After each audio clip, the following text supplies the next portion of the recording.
She's my Rushmore, Max.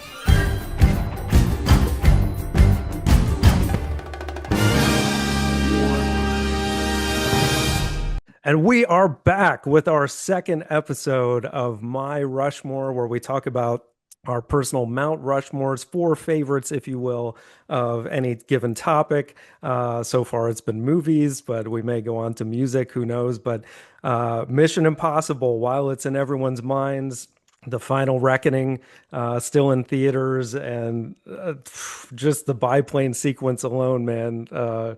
Gets my mind all like it's gonna explode every time I think about it. But yeah, this should be good, man, because Mission Impossible, I think no one could argue that it's now essentially become the greatest action franchise of all time, possibly the greatest movie franchise of all time if you consider those that are more than three films. So I know you probably are on that train. Oh What? yeah, it Yeah. definitely has a great track record Hmm. for consistent quality, you name it. Yeah, man. Well, I'm excited to see what your favorites are. As always, I'll let you go first with your fave. Okay, well, number one for me is Ghost Protocol. Yes, my one also. We're Okay. in tune again. I Ah, love it. so um, we'll get to the others in a little bit, but I'll try to really stick to Ghost Protocol.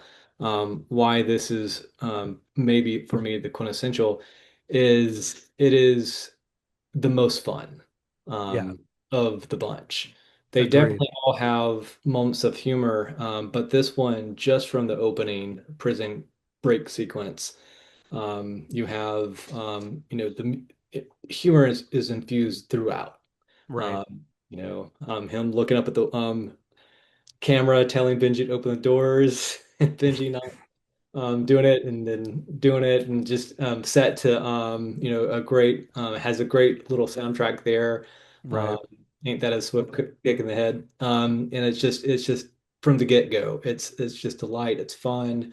The Burj Khalifa sequence Oh uh, man, when amazing. everything can go wrong is going wrong. That's also the pattern throughout this whole movie.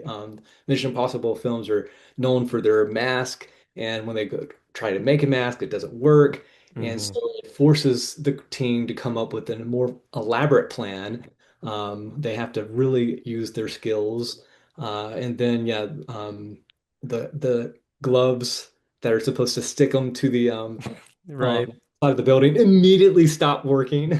exactly. And you're like, Yeah, how is this gonna work? But yeah. somehow he still makes it work. And then when he's right where he needs to be and he just loses grip completely for a second. It doesn't matter how many times I watch that sequence. Every time I'm like, yeah.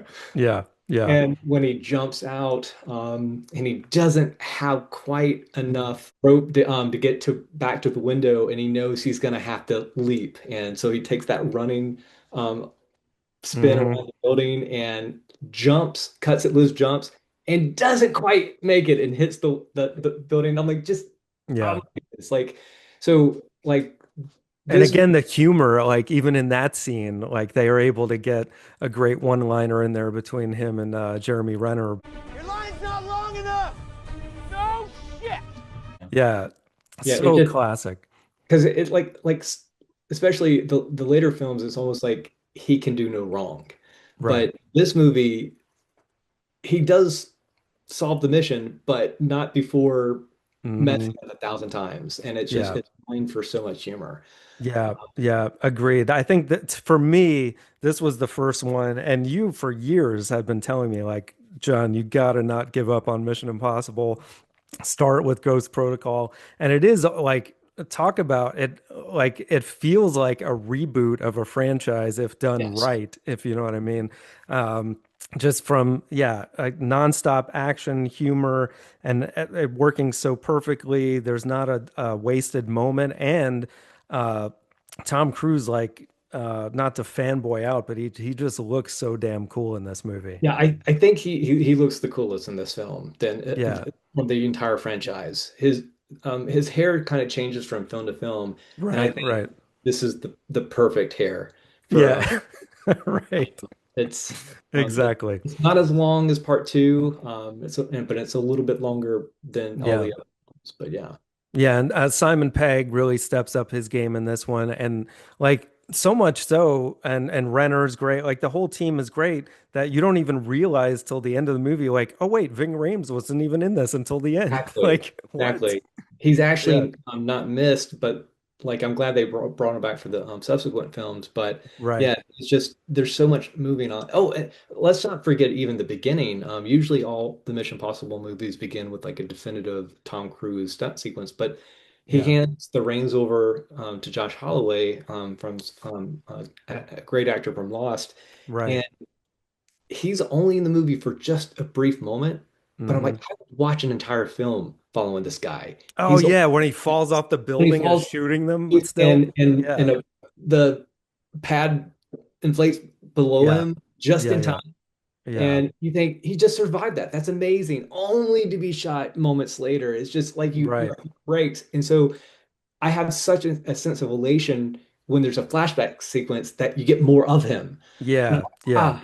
And Oh, so and Leia Saidu, is that how you yes, say her name? She's always great, but she was she's like badass in she's this. great. So the Yeah. fact that there's characters in it briefly and you Hmm. wish it would just go more like to me, that's what I love about it because it gives you this awesome character and says, you know what, as awesome Hmm. that as that is, we're gonna dust him Yeah. off. Yeah. And we're gonna give you some other stuff that's just as amazing. Yeah. And even though the villain isn't like the best in this, really with Mission Impossible movies, it doesn't matter that much. Like Right. there aren't that Exactly. many great villains like other than Philip Seymour Hoffman that I can think of Right. offhand. Yeah. But yeah. So what's your number two, man? Number two, I'm gonna say Rogue Nation. Okay. All Yeah. right. I just watched that one earlier, so Okay, all right. yeah. So, I have been rewatching these movies so many times. I've seen this franchise so many times, and I've watched them in lead up to each subsequent sequel that comes out. And Hmm. my ranking has kind of gone up and down. Again, if we were doing this just 2 years ago when Dead Reckoning came out, I think I had Rogue Nation as like fourth place. Hmm. Yeah. And after my rewatch, most recent rewatch, I was like, you know what? I'm putting it up to number two. Um, it has a dynamite opening Yeah. with him hanging off the side of a plane, and Amazing. that actually ends with a great little joke.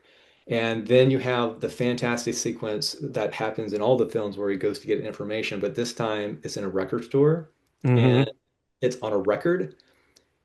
And you find out that it's not really IMF giving him information, but Solomon Lane, the new villain of the story, and he's is established as a terrible dude from get go from killing that poor sweet girl, and Yeah. so stakes are raised, and I'm all in, and then this introduces Ilsa, which Oh, is she's the best. she's the best. Rebecca Ferguson.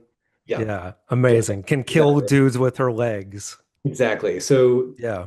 that, and then you have the amazing like scene after scene of pure octane underwater sequence, followed by him dying, followed by Car car chase. chase, Yep. and then immediately a motorcycle chase, like the back to back to back to back action. Yeah. And Probably the all best middle of any yeah, of bar the none, movies. the Yeah. best middle. And so, and then we completely skipped over the opera sequence. Oh, that's great too. Yeah. Like that, like shot for shot, like just is amazing. And again, I remember 2 years ago when I watched this, it was like fourth because I was like, that doesn't have the best ending. It's just a fight sequence and things like that. But watching it this time, I'm like, the ending's just so pure, and also Hmm. knowing that really essentially part one of two, Fallout's going to be part two, and Right. so it makes sense that it doesn't have like the best definitive climatic ending because that's going to come in Fallout. Sure, sure. Yeah. It didn't end with a huge bang necessarily, but like there's still that part where Alec Baldwin says he's the living manifestation of Yes. destiny or Like whatever. It's so great. that line is in this movie. And Yeah. so for all these reasons, Rogue Nation, number two. Yeah. In No, fact, yeah. yeah. Uh, I may agree with that at some point because I really need to go back and watch some of the other ones, but right now it's solidly my number three. So okay. Okay. we're pretty close. That's good. That's good. So what is your three? So my third is going to be the first Mission Impossible. Wow. Okay. I knew you probably wouldn't agree with me on that one, but it's the one that started it all. True. And it's always going to have a special place in my heart. And it sets up the expectations. I grew up with the 1980s version of Mission Impossible, where Jim Phelps was the leader, and the guy who assembled the team. And so I went into this movie thinking it was going to be a clear adaptation of the TV series. Right. And when Phelps gets killed right from the get-go, I was like, oh, this is not where I thought it was going. And so it just kind of, and also you have Emilio Estevez getting knocked off in the opening. And so I was Right. like, Yeah. whoa, that like what? Like it surprised me in ways that now 30 years later you can be like, oh, well, of course that happened. But I still remember the first time watching it and just being shocked and stunned, like, where's this movie going? I have no idea.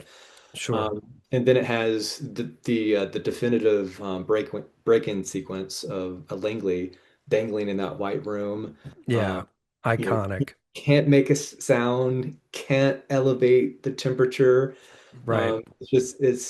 It's fantastic. And then of course the fish tank exploding sequence. Like there's a couple yeah, things that are very memorable. Maybe not, Cruise didn't start going crazy and doing his own stunts as much or stunts that were Yeah. raising the bar of just stunt people in general until, Yeah. Well, you know, and also for me, I should probably bring this up now in this movie. I should have brought it up in the last two, but there's also a sured hand at directing, the master Brian De Palma yeah, in this movie. And like I remember when this movie came out, I was like, oh, this is a De Palma film. right. This is not a Tom Cruise Mission Impossible movie. Like De Palma's fingerprints are all over it. Okay. So Well, yeah, I need to go back and it's been a while. And to be honest, like the first one kind of bored me a little back in the day, but again, I saw that when I was, we were still in high school in those days. So I didn't know what I was talking about. And then the second one, of course, is everyone's least favorite. It was yeah, over the top action. Third good. one maybe got a little too dramatic, and then it wasn't really until like this four, five, six, and beyond that I became a major fan. So on that note, my number two is Fallout. Respectable. I like, and on another day, I could easily put Fallout number two. Up Yeah. until this most recent rewatch, it was Ghost Protocol, Fallout. Yeah. So if it's your two, it's been my two. Um, and Yeah. it, yeah. Um, do you want to take I Fallout? mean, yeah, Macquarie, hits another one out of the park. I would say, yeah, it's again, it's kind of like we were talking about with Wes Anderson on any given day. I could probably flip-flop this with Rogue Nation, but this is another one that's just like action packed. The again jumping out of a plane in the beginning, and then the fight sequence in the bathroom is insane, and then of course. I forget the character's name, the blonde girl that's introduced, like her fight sequences are fantastic. And maybe the best, well, no, now that's taken by another one. But the ending with the helicopters, unreal, man. Yeah. Oh, Uh, yeah. Well, so like the Mission Impossible movies, they're always built around these action set pieces. yeah, And I would always say that, like, as much as I love Ghost Protocol, number one, the ending isn't the highest ranked ending of the Mission Impossible films. Sometimes the first action sequence is the best. Sometimes it's the middle action sequence is the best. But it wasn't until Fallout that I could definitively say this is the best third act of any Mission Possible series. They finally nailed the final act. Yeah. So bar none, just everything from trying to get onto the helicopter and climbing up and then almost grabbing Hmm. hold and then sliding back down. You're like, ah! That's that Yeah. other moment from like Ghost Protocol where your heart stops beating. The And tension. um, Yeah. and then even when he gets in the cockpit of that second helicopter, you're like, but how's this going to play out? Like, Right. like I can't even fathom how he's going to figure this out. And so Hmm. they end up crashing into each other, and then they're duking it out out on the Yeah. cliff. And it's just it like yeah, definitively one of the best endings of any of the Mission Impossible films. Yeah. Um, so yeah. Definitely. Okay. Well, did this not make your four or? Oh, was that not clear? That was my four. Oh, Yeah. okay. I think I missed it So, maybe. so Okay, no, awesome. I didn't actually say it was my fourth, but I got so excited that yes, it's easily my fourth. Okay, okay. Well, fair enough. Well, my number four, so this will be our first episode where we do have one different. We do have three in common still. Sure. So we're pretty in tune here, but my number four, I went actually with Dead Reckoning, the Okay. which was part one for Sure. now they changed it, I guess, after the fact. But Mm. um, yeah, I just had such a good time in the theater with this, and I've still only seen it the one time. So Ah. maybe on second viewing it may not be as great. I don't know, but uh, if we're talking stunt wise, I mean, just the whole thing with the motorcycle is insane. Mm. Um, and then the humor, like this one, it felt very much aligned with the feel of Rogue Nation and Fallout. Obviously, again, same director, but like the sequence in Rome, the car chase there is great. I love the actress Palm that comes into play. She's a great villain. The main villain maybe not so great, and the whole AI thing possibly a little convoluted with these two movies, but I really enjoyed like and the train sequence, Oh yeah. which gave a little bit of a like tip of the hat to the general, Mm. great Buster Keaton movie. But yeah, all the way through, I loved it. I know, some people complain that there's a lot of talking and setting up of things, but I felt like that even more so with the Final Reckoning, which I mean, we need to discuss a little bit too. But Yeah. Dead Reckoning, I know you don't like as much, right, as Well, the it's Final. one of those things I thoroughly enjoyed it the first time I watched it. Hmm.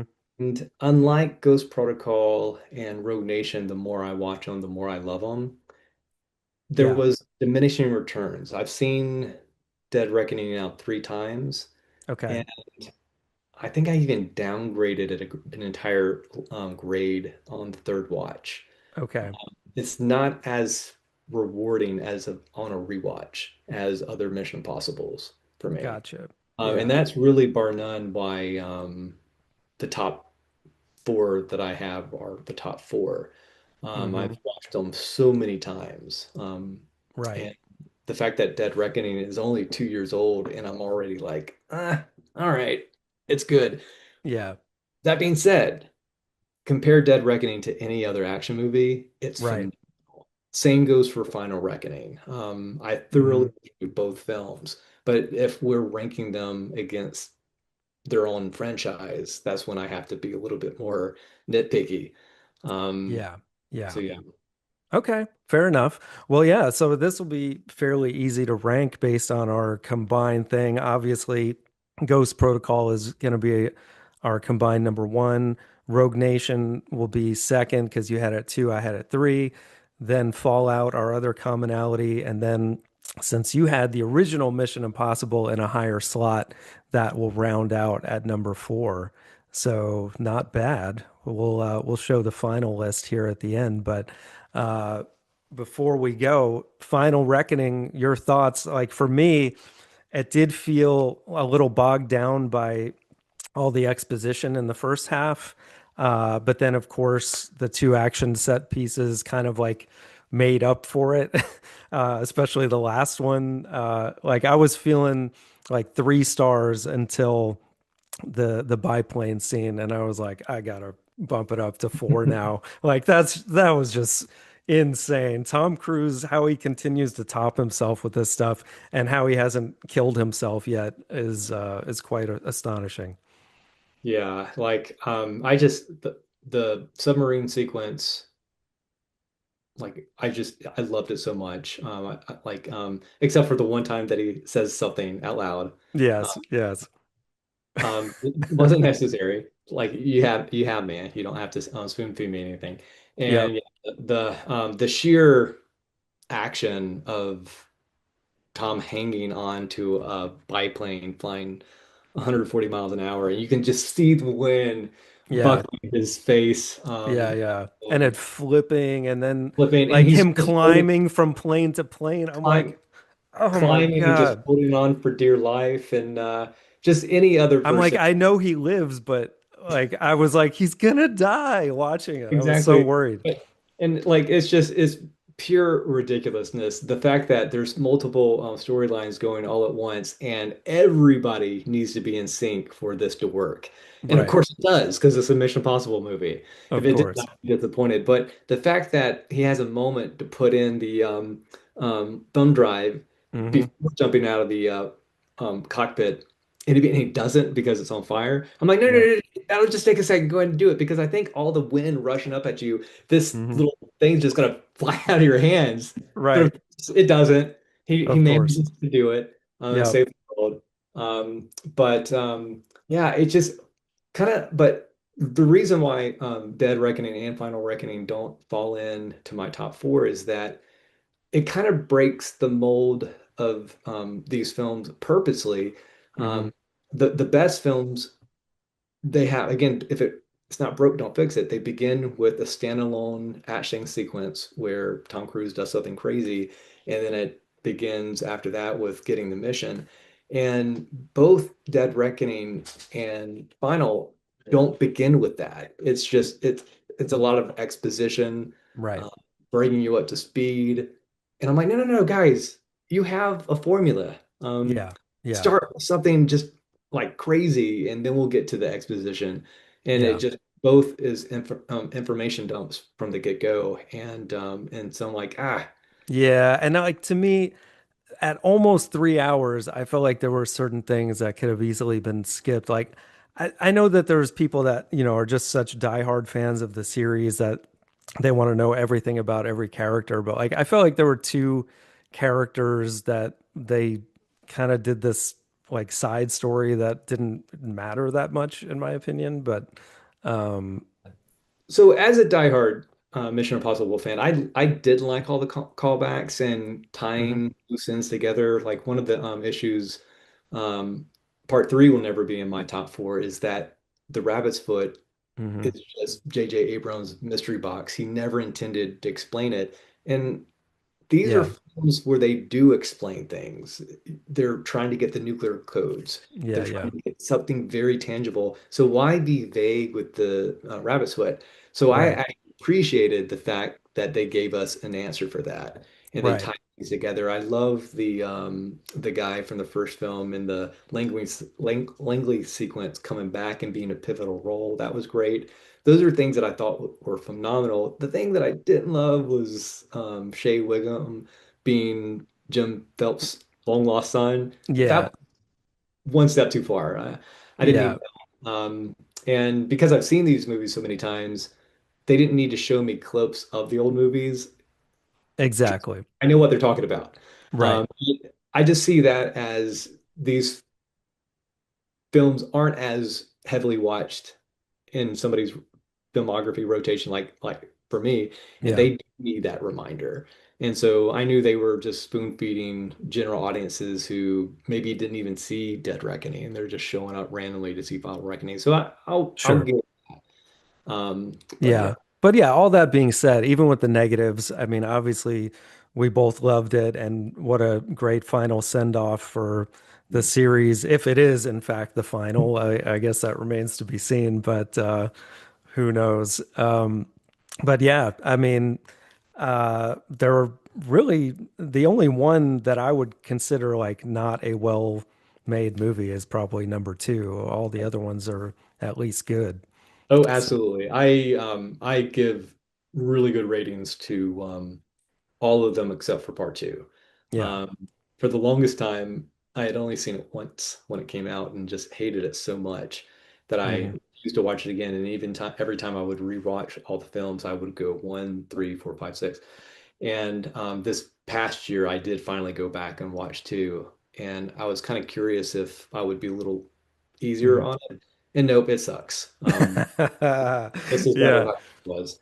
And but like three has grown on me though. In fact, it'll be fun to watch part three now that I know what the rabbit's foot is. Right, right. It might grow my esteem, but the same reason I knock Fallout, yeah, Fallout is the cinematography of part three is garbage. It's Hmm. too many close-ups, Yeah, and the yeah. action, you don't truly feel the action. And what's the standout of part three of is Philip Seymour Hoffman. Right. He's one of the best villains of the bunch. Yeah. And so, despite they never quite get it right, like we were talking about, sometimes the middle sequence is better than the final act. Sometimes the final act is better than the middle. Sometimes the perfect villain is not in the perfect Mission Impossible film. Um, they've never quite got it right, but that being said, um, only one out of this entire franchise is a bust.